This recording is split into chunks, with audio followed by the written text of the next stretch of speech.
सबसे पहले आपको खबर दें, पाकिस्तान और ऑस्ट्रेलिया के दरमियान फैसला कुन तीसरे वनडे में पाकिस्तान ने टॉस जीतकर बॉलिंग का फैसला किया है। टॉस जीतकर कप्तान मोहम्मद रिजवान ने कहा कि पिच मुख्तलिफ नहीं लग रही, इसलिए पहले बॉलिंग कर रहे हैं। पिछले मैच की तरह इस मैच में भी अच्छा खेलने की कोशिश करेंगे। इसी पर बात करेंगे क्रिकेट के सिकंदर बख्त और राशिद लतीफ़ साहब हमारे साथ लाइन पर मौजूद हैं। सिकंदर बख्त, कहिएगा, तीसरा और फैसला कुन मैच आज है और मोहम्मद रिजवान ये कह रहे हैं कि पिच कुछ मुख्तलिफ नहीं लग रही। नहीं लग रही। देखें, ऑस्ट्रेलिया के अंदर पाकिस्तान की जैसे पाकिस्तान में स्पिनर्स की बहुत ज्यादा अहमियत होती है, इसी तरह ऑस्ट्रेलिया में फास्ट बॉलर्स की बहुत अहमियत होती है कि वहाँ पर बाउंस रहता है, वहाँ पर कुछ ना कुछ होता है और जो फ्रेशनेस होती है उसका भरपूर फायदा उठाते हैं। इसीलिए वो टॉस जीत के उन्होंने फील्डिंग का फैसला किया है उसका अपने रिजवान ने, जिस तरह उन्होंने पिछली दफा किया था। मगर हैरत मुझे इस बात की कि ना ये किसी भी चैनल पर ये मैच नहीं आ रहा। This is very surprise. Pakistan का जो सबसे फेवरेट खेल है वो यही है क्रिकेट, और वो नजर नहीं आ रहा मुझे टीवी के ऊपर। ये आपकी बात बिल्कुल सही है सिको भाई कि बहुत सारे पाकिस्तानी शिकायत कर रहे हैं। पीटीवी गालिबन ये मैच नशर कर रहा है या वो भी नहीं नशर कर रहा सिकंदर भाई? वो भी नहीं कर रहा। मैं तो सुबह 7:30 बजे से बैठा हूं। वापस आते हैं आपकी तरफ। सिकंदर बख्त साहब, राशिद लतीफ़ हमारे साथ मौजूद हैं, साबिक कप्तान पाकिस्तान क्रिकेट टीम। राशिद भाई, ये बताइएगा कि पाकिस्तानी बॉलर्स ने जो एडिलेड की पिच थी उस पर एंजॉय किया बाउंसी विकेट को, उन्हें मजा आया, उन्हें पता था कि फास्ट बॉलिंग का क्या नशा है। तो और आज भी पहले उन्होंने बॉलिंग की थी और बेहतरीन अंदाज में ऑस्ट्रेलियन टीम को जल्दी आउट किया था। तो आज लगता है कि वो इस एक्सपीरियंस को एंजॉय कर रहे हैं, मजा आ रहा है पाकिस्तानी फास्ट बॉलर्स को। दोबारा एक्सपीरियंस कर सकते हैं वैसे ही? कोशिश करेंगे और बड़ा अच्छा मौका है पाकिस्तान को कि 22 सालों के बाद एक सीरीज जो ऑस्ट्रेलिया के खिलाफ है वो जीत सकें। और बहुत ज्यादा चेंजेस हैं ऑस्ट्रेलियन टीम में और पाकिस्तान सेम स्क्वाड से जा रहे हैं और कोई भी तब्दीली नहीं है। तीन मैचेस हैं, 3 के 3 वही प्लेयर खेल रहे हैं। ऑस्ट्रेलिया पूरी टीम चेंज है, लेकिन हमें थोड़ा सा ख्याल करना चाहिए क्योंकि जो कि इनके ओपनर हैं ये कभी तक कामयाब नहीं हुए। यहाँ पे टोटल कुछ इतना होना चाहिए कि हम चीजें चेंज कर सकें।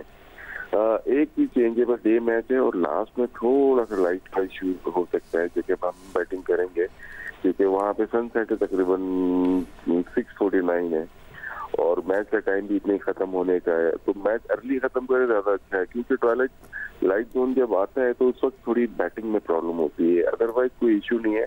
तो पाकिस्तान को बहुत अच्छा मौका मिला है कि इस ओडीआई को जीते और डेवलपमेंट का काम भी करें साथ में और विनिंग कॉम्बिनेशन को भी साथ लेके चलें। अच्छा सिकंदर बख्त, ये कहिएगा, पर्थ में कंडीशंस कैसी होती हैं, पिच कैसी होती है?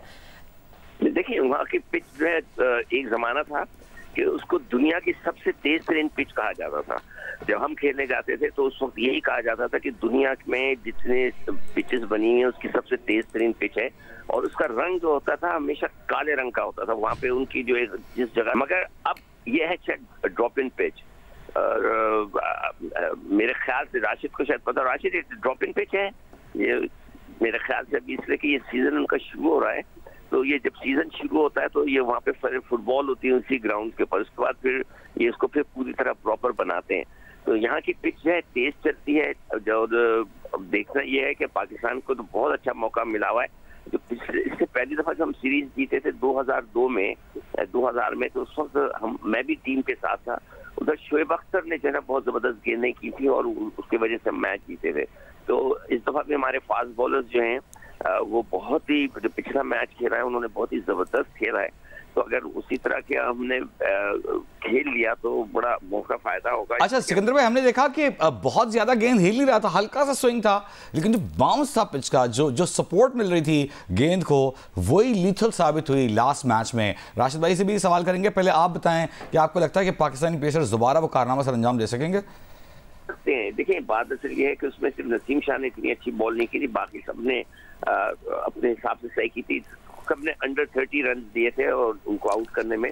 मगर जो हमें एडवांटेज है वो ये है कि ऑस्ट्रेलिया की तरफ से ना कमिंस खेल रहे हैं, ना हेजलवुड खेल रहे हैं और ना स्टार्क खेल रहे हैं। ये उनके 3 टॉप के बॉलर्स हैं जो वो नहीं खेल रहे। उससे हमें बहुत ज्यादा फायदा होगा और हमें इसका मेरे ख्याल से हमारे बैट्समैनों को भी इससे भरपूर फायदा उठाना चाहिए। रेक्सी और स्मिथ भी नहीं खेल रहे हैं आज, उनकी तरफ से लेबरशॉ भी नहीं खेल रहे। तो पाकिस्तान को इससे अच्छा मौका नहीं मिलेगा सीरीज जीतने का।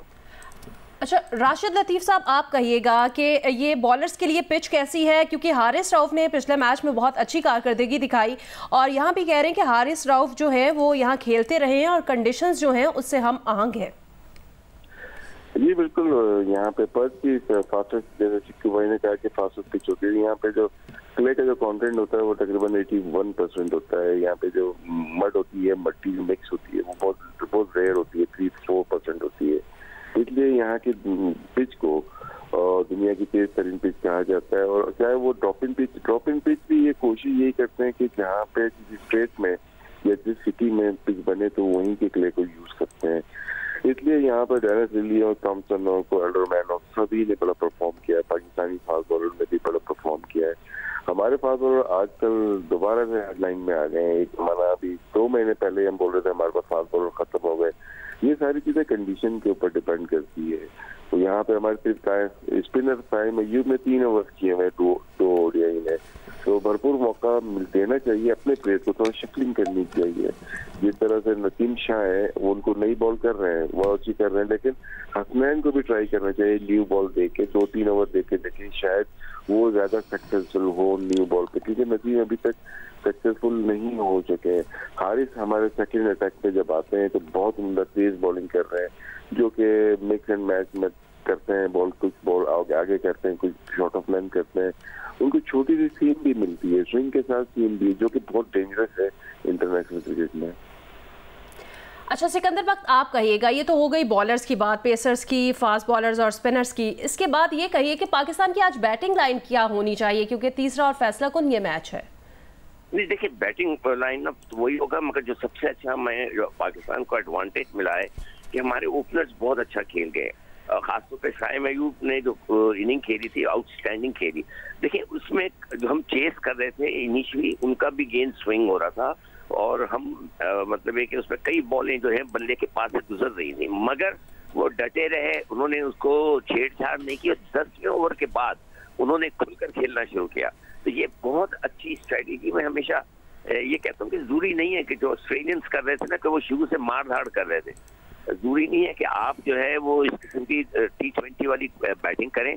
कई दफा आपको 1980 की क्रिकेट खेलनी पड़ती है कि टाइम लेकर खेलें। तो उन्होंने पिछला मैच है, हमारे सारे बैट्समैन। सिको भाई, मैच की तरफ जाएंगे आपसे कुछ ही लम्हे बाद। सिकंदर बख्त, राशिद लतीफ़ साबिक़ क्रिकेटर्स हमारे साथ मौजूद थे। मैच शुरू हुआ चाहता है आपसे कुछ ही लम्हे बाद। हम जियो न्यूज़ पर आपको गाहे गाहे अपडेट करते रहेंगे कि क्या आज पर्थ में क्या हो रहा है और क्या होने जा रहा है। खबर दें आपको, भारत से चलने वाली आलूदा हवाओं ने पंजाब और खैबर पख्तूनख्वा के बेशतर अजला को अपनी लपेट में ले लिया है। मुल्क के आलूदा तरीन शहरों में लाहौर का पहला, मुल्तान का दूसरा और पेशावर का तीसरा नंबर है। लाहौर में पार्टिकुलेट मैटर्स की तादाद 753, मुल्तान में 587 और पेशावर में 463 रिकॉर्ड की गई। माहिरीन का कहना है कि फ़ज़ा का ये मायार इंसानी सेहत के लिए इंतहाई नुकसानदेह है। पंजाब और KP में सांस लेने में मसाइल का सामना, नाक, कान, गले की बीमारियों में इजाफा। पंजाब की सीनियर वज़ीर मरियम औरंगज़ेब ने कहा है कि यह मसला अब एक शहरी सूबे का नहीं बल्कि पूरे पाकिस्तान और खित्ते का इंसानी मसला बन चुका। शहरी एहतियात करें, शदीद आलूदगी के शिकार शहरों के मकीन बिला ज़रूरत घर से ना निकलें।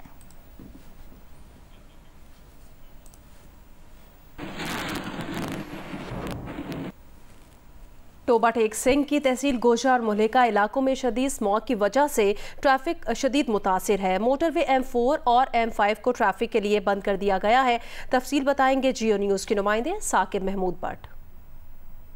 शहर और गिरदोनवा में इस वक्त शदीद आपको जो स्मोक के साथ वो नज़र आ रहे हैं, जिसकी वजह से ट्रैफिक की रवानी मुतासर होकर रह गई है। मोटरवे M4 को भी तमाम किस्म की ट्रैफिक के लिए बंद कर दिया गया है, जबकि स्मोक के असरात से जो मूजी अमराज हैं उनमें इजाफा हो रहा है। नज़ला, ज़ुकाम, खांसी, बुखार जैसी जो बीमारियाँ वो जन्म ले रही हैं, जबकि अशूबे चश्म के जो आंखों को मुतासर करने के असरात भी इससे मरतब हो रहे हैं।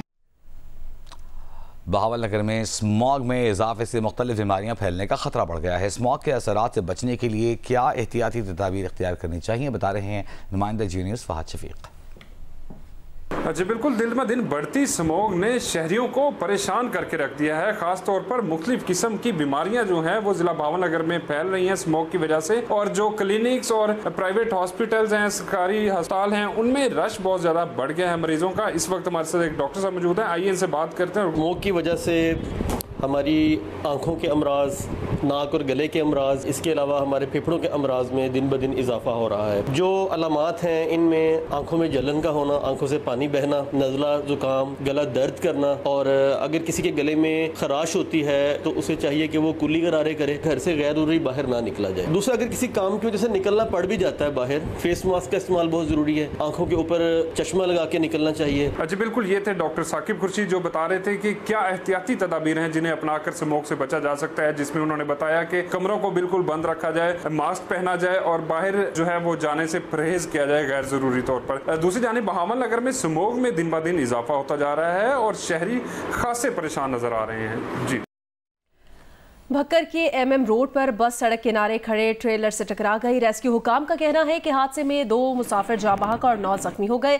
जख्मी अफराद को अस्पताल मुंतकिल कर दिया गया है। बस मुल्तान से रावलपिंडी जा रही थी। अहम खबर आपको दे रहे हैं, इस वक्त धुंध बेजा है और बहुत सारे लोगों का ये कहना है कि धुंध ऐसी है कि हद निगाह इंतहाई कम हो गई है। भक्कर के MM रोड पर बस सड़क किनारे खड़े ट्रेलर से टकरा गई। मनाजिर आप देख सकते हैं कि जो हद निगाह है वो बिल्कुल कम हुई हुई है, जिसके बायस ये हादसा पेश आया। बताया जा रहा है कि रेस्क्यू काम 2 मुसाफिर जाँ बहक हुए हैं, 9 जख्मी हुए हैं। जख्मी अफराद को अस्पताल मुंतकिल कर दिया गया है। इस वक्त पंजाब में मुख्तलिफ सड़कों पर स्मॉग के साथ साथ धुंध बहुत ज़्यादा हो चुकी है। जो अफराद मोटरवेज़ पर सफ़र कर रहे हैं, हाईवेज़ पर सफ़र कर रहे हैं, उनसे दरख्वास्त है कि फॉग लाइट्स का इस्तेमाल करें और बेजा धुंध में सफ़र से गुरेज करें।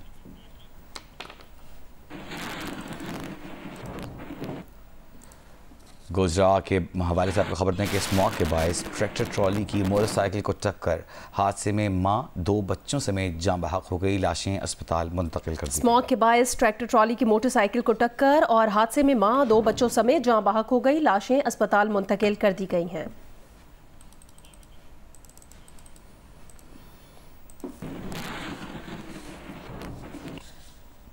कोयटा रेलवे स्टेशन धमाके में शहीद अफराद की नमाज जनाजा कोयटा गैरिजन में अदा कर दी गई है। नमाज जनाजा में army chief general Syed Asim Munir, वफाकी वजीर दाखिला, गवर्नर और वजीर आला बलोचिस्तान समेत अस्करी और सिविल हुकाम ने शिरकत की। तदफीन के बाद army chief general Syed Asim Munir ने CMH कोयटा का दौरा भी किया। कोयटा धमाके के जख्मियों से आर्मी चीफ ने मुलाकात की। उन्होंने कहा कि दहशतगर्दी को कभी भी बर्दाश्त नहीं किया जाएगा। दहशतगर्दी के खात्मे का मिशन कौमी और इज्तिमाई अज़्म के साथ आगे बढ़ाया जाएगा। दहशतगर्दी के खिलाफ जंग में कामयाबी और खुशहाल मुस्तक़बिल महफूज बनाने के लिए तमाम पाकिस्तानियों की मुस्तकिल हिमायत की ज़रूरत है।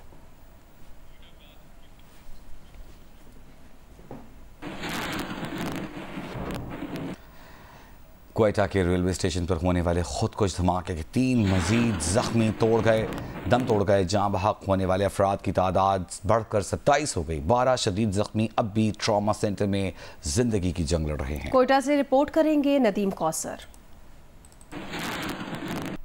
कोयटा के रेलवे स्टेशन पर खुदकुश बम धमाके का मुकदमा CTD थाने में नामालूम अफराद के खिलाफ दर्ज कर लिया गया। खुदकुश हमले में 27 अफराद जाँ बहक जबकि 62 जख्मी हुए थे। CTD हुकाम के मुताबिक कोयटा रेलवे स्टेशन पर होने वाले खुदकुश हमले का मुकदमा SHO रेलवे थाने की मुद्दत में नामालूम अफराद के खिलाफ दर्ज किया गया। ये मुकदमा CTD थाने में दर्ज किया गया। मुकदमे में कत्ल, इक़दाम कत्ल, इंसदाद दहशतगर्दी और आतिशगीर मादे के इम्तना की दफ़ात दर्ज की गई हैं।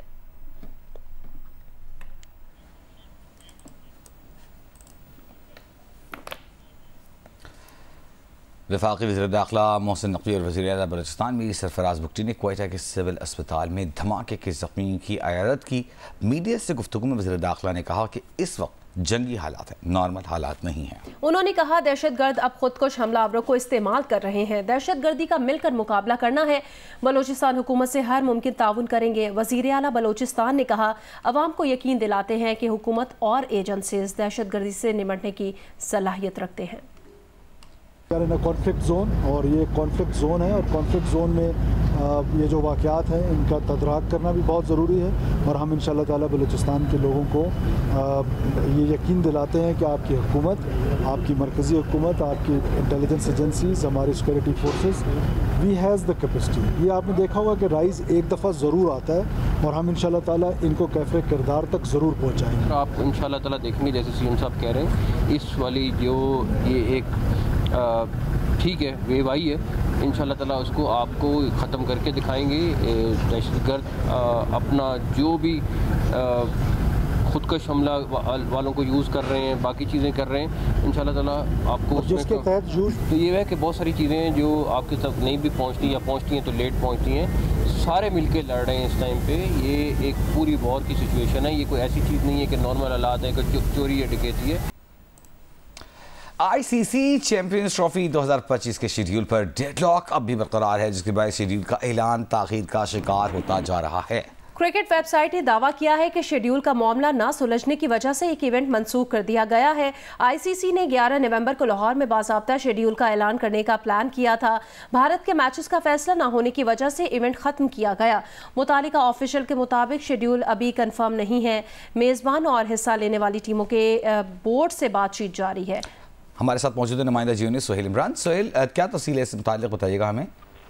जी, इस हवाले से तो इतलात हमें भी थी। पाकिस्तान क्रिकेट बोर्ड के ज़राए ने हमें यह बताया था कि 10 से 12 के दरमियान आईसीसी का एक डेलीगेशन लाहौर पहुंचता है। ना सिर्फ वो इंतजामात का जायजा लेगा, बल्कि आईसीसी चैंपियंस ट्रॉफी के हवाले से एक तकरीब का भी इनेकाद किया जा रहा है, जिसमें लॉन्च होगा टूर्नामेंट और उसकी ब्रांडिंग का भी ऐलान होगा। और उसके साथ साथ क्योंकि 100 डेज रह जाएंगे इवेंट के इनेकाद में, जिसने शुरू होना है पाकिस्तान में 19 फरवरी से, तो शेड्यूल का भी ऐलान किया जा सकता है। लेकिन अब जो इतलात सामने आ रही हैं वो यही है कि अब इस शेड्यूल को जो है वो खत्म कर दिया गया है। और उसकी वजह यही बताई गई है, जो पिछले 2-3 रोज से खबरें आ रही हैं, कि इंडिया ने पाकिस्तान जाने से मना कर दिया है। और यही वजह है कि अब तक शेड्यूल को जो है हतमी शक्ल नहीं दी जा सकी। पाकिस्तान क्रिकेट बोर्ड के जराए इस हवाले से यही कह रहे हैं कि ना तो हमने इस इवेंट के हवाले से तस्दीक की थी, ना ही ऐलान किया था, इसलिए अब हम इसके ऊपर कोई कमेंट नहीं कर सकते। लेकिन हमें जो इतलात यही थी कि ये इवेंट होने जा रहा है, जो कि अब नहीं होगा। सिर्फ और सिर्फ उसकी वजह वही शेड्यूलिंग है, जो कि अब तक उसको हतमी शक्ल नहीं दी जा सकी। शुक्रिया सोहेल इमरान अपडेट करने के लिए।